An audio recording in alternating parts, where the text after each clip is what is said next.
Assalamualaikum warahmatullahi wabarakatuh. Salam semuanya, semoga semua dalam keadaan sehat.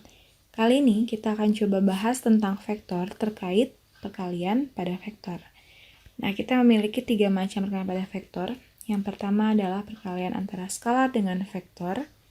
Yang kedua adalah perkalian antara dua vektor, yakni dot product.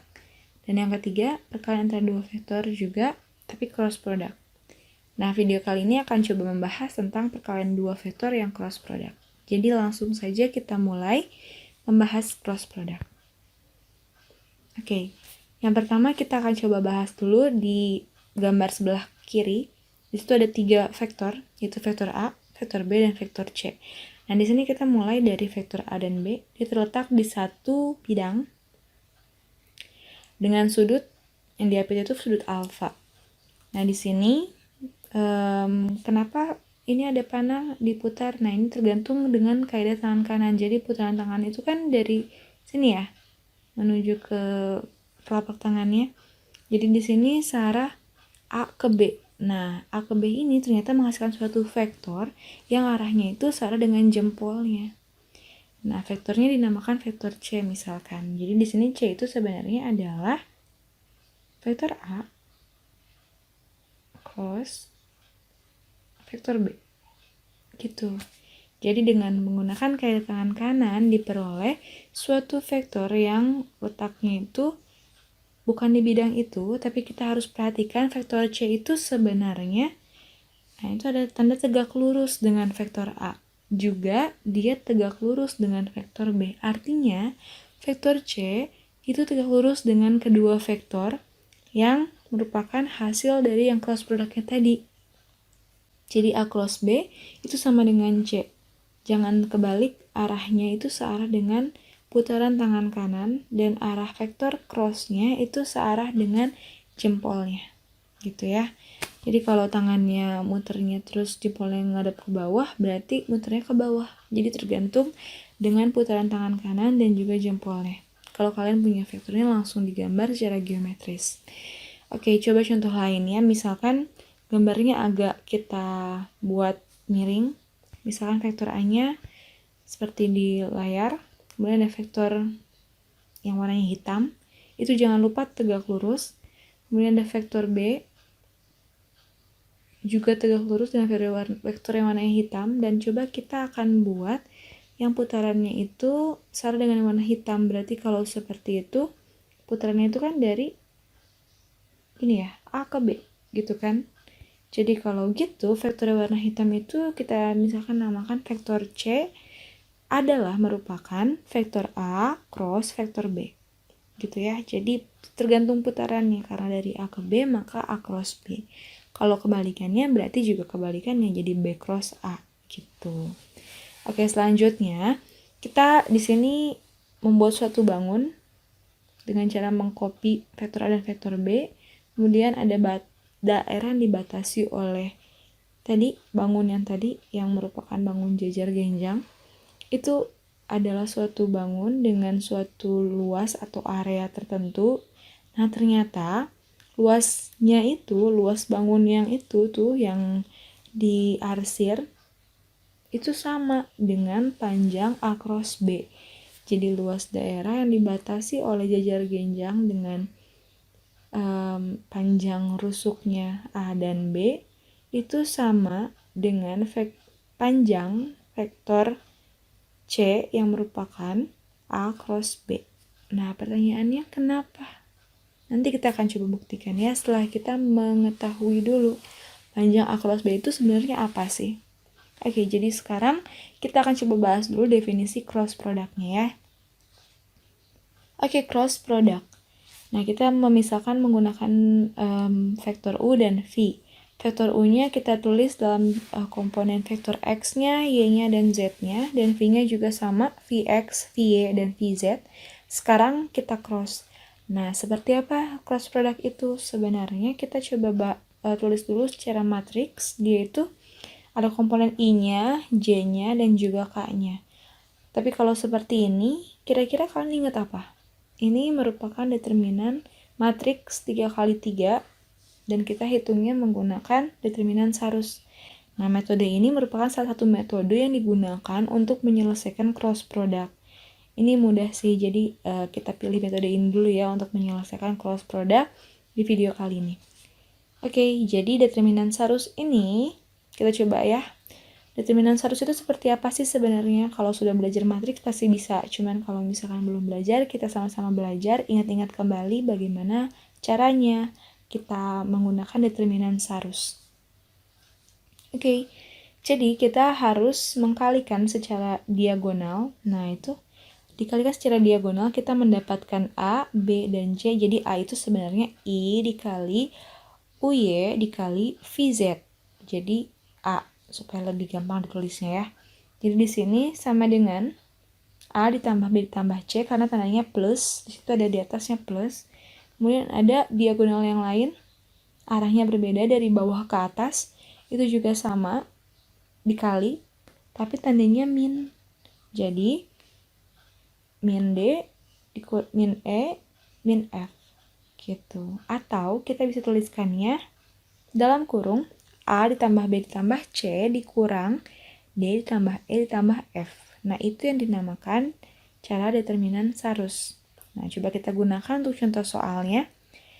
Contoh soalnya adalah jika diketahui vektor A dan vektor B seperti pada layar, tentukanlah vektor C, A cross B, dan vektor D, B cross A. Nah, di sini kita perhatikan dulu A dan B, dia punya komponen vektor kan? Tapi di sini hanya I dan J, tidak ada K-nya. Artinya kalau seperti itu, vektor A hanya memiliki komponen di sumbu X dan sumbu Y, sedangkan vektor B hanya di sumbu X saja. Kemudian bagaimana cara kita menggunakan determinan Sarus apabila tidak ada sumbu Z-nya? Ya, coba kita paksakan mereka supaya menjadi vektor dalam 3 dimensi. Jadi seperti ini. C itu kan A cross B. Komponen A-nya itu berubah jadi ditulis ke bawah supaya lebih mudah. 2, 3, dan 0. Jadi komponen Z-nya atau komponen K-nya itu adalah 0. Dikali secara cross dengan 4, 0, 0. Nah, kemudian kita coba buat matriksnya untuk menggunakan Sarus seperti di layar. Kemudian setelah itu dihitung. Ya, tadi ya. Dihitungin caranya seperti tadi. Jadi kita mendapatkan 0i tambah 0j tambah 0k dikurang 12k ditambah 0i ditambah 0j. Jadi hasilnya adalah minus 12k. Itu vektor C yang merupakan A cross B. Nah, sekarang kita coba dengan vektor D, B cross A, dengan cara yang sama seperti yang cara yang C. Kita hitung, ternyata kita mendapatkan 12k. Jadi vektor C min 12k, tapi vektor D 12k. C-nya A cross B, D-nya B cross A. Berarti kalau seperti itu, apa yang kita dapat simpulkan dari yang kita dapatkan ini?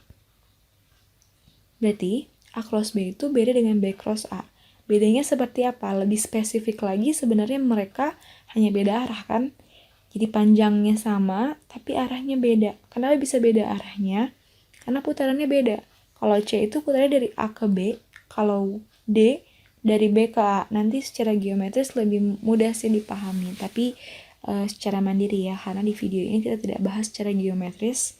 Jadi di sini intinya tidak bisa dibalik ya. Jadi A cross B dan B cross A itu berbeda, yaitu saling berkebalikan. Jadi panjangnya sama tapi arahnya berbeda.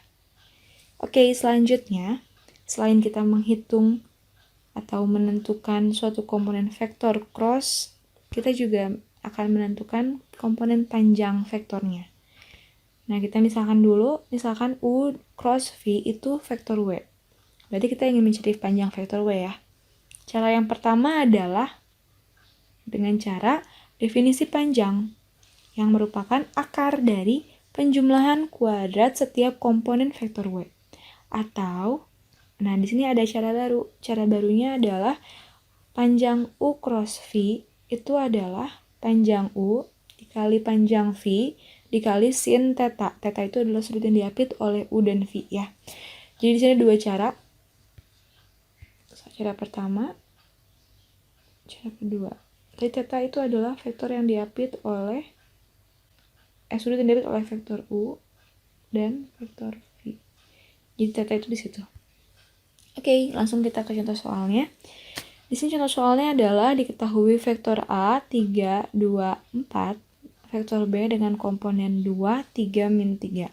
Dan sudut antara vektor A dan vektor B adalah 90 derajat. Jadi boleh tetanya 90 derajat gitu ya. Tentukanlah A cross B, panjang A cross B.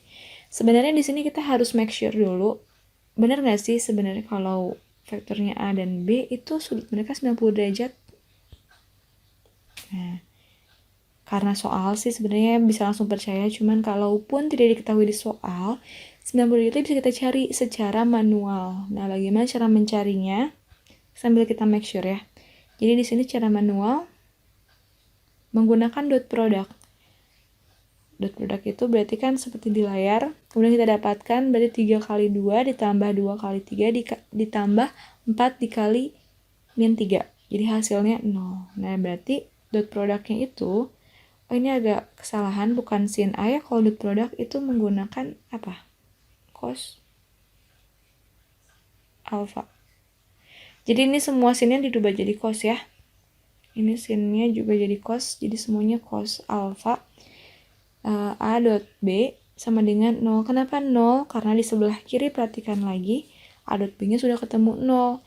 Dan di sebelah kanan, A dot B itu adalah panjang A dikali panjang B dikali cos alpha. Berarti sama dengan 0. Jadi cos alpha sama dengan 0 dibagi panjang A dikali panjang B. Sehingga, ini cos ya, cos alpha sama dengan 0. Maka alfanya 90 derajat. Kenapa 90 derajat? Karena alfa itu berkisar antara 0 derajat sampai 180 derajat. Dan sudut yang memiliki cos sama dengan 0 itu sudut 90 derajat. Jadi benar. Yang ini sudah benar kalau dia itu 90 derajat gitu. Jadi sudah yakin dan bisa langsung digunakan. Oke. Sekarang kita coba gunakan dulu dengan cara pertama. Kita coba cari dulu komponen vektor W-nya. Seperti cara yang tadi ya. Kalau komponen vektor W itu berarti A cross B. Menggunakan determinan searus, dihitung-hitung-hitung didapatkan komponennya adalah min 18I ditambah 17J ditambah 5K. Nah, kemudian bagaimana cara kita mencari panjang vektor A cross B? Berarti ya dengan cara menggunakan akar dari kuadrat min 18 ditambah kuadrat 17 ditambah kuadrat dari 5. Dihitung ternyata hasilnya didapatkan 638 dalam akar. Gitu. Nah, cara kedua menggunakan cara yang tadi yang ada sinnya, digunakan sudutnya 90 derajat, berarti A cross B adalah panjang vektor A dikali panjang vektor B dikali sin 90 derajat.